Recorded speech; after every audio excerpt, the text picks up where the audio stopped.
नमस्कार। आइए आज डिस्कस करते हैं गोल सेटिंग के बारे में और वैदिक पर्सपेक्टिव अबाउट इट। ठीक है, अब गोल सेटिंग, और मैं अगर शब्दों को सही बोलूं तो राइट गोल सेटिंग।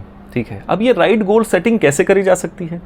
तंत्र का एग्जाम्पल लेता हूं मैं। ठीक है, तंत्र में एक्सप्लेन किया जाता है कि ताना और बाना, मतलब एक चीज़ फिक्स्ड है और एक चीज़ वेरिएबल।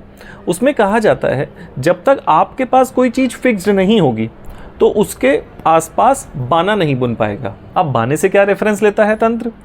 माया से। ठीक है, तो अब माया मतलब रिसोर्सेस कब आएंगे? जब आपके पास कोई चीज़ फिक्स्ड होगी। ठीक है, अब that is why the goal setting is important.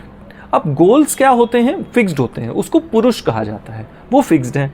और उसको अगर गोल आपका वेरिएबल सेट होता है तो वहाँ पे माया मतलब रिसोर्सेज नहीं आ पाएंगे।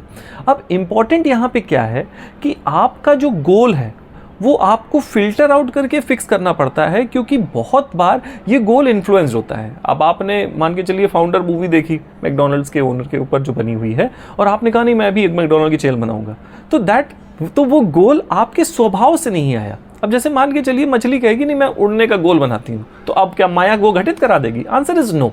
तो जो गोल आपका होना चाहिए, that is why I focus the word right goal setting. ठीक है, अब इसका क्या मतलब है? आपकी जो गोल सेटिंग होनी चाहिए वो आपके स्वभाव से आनी चाहिए। अब जैसे इसके लिए इंपॉर्टेंट है कि फर्स्ट नो योरसेल्फ, अपने बारे में पहले जानिए कि आपकी प्रकृति क्या है। ठीक है, और उसके बाद आपको ये फिक्स करना बड़ा आसान हो जाता है कि कौन सा गोल मेरे लिए सबसे बेस्ट है।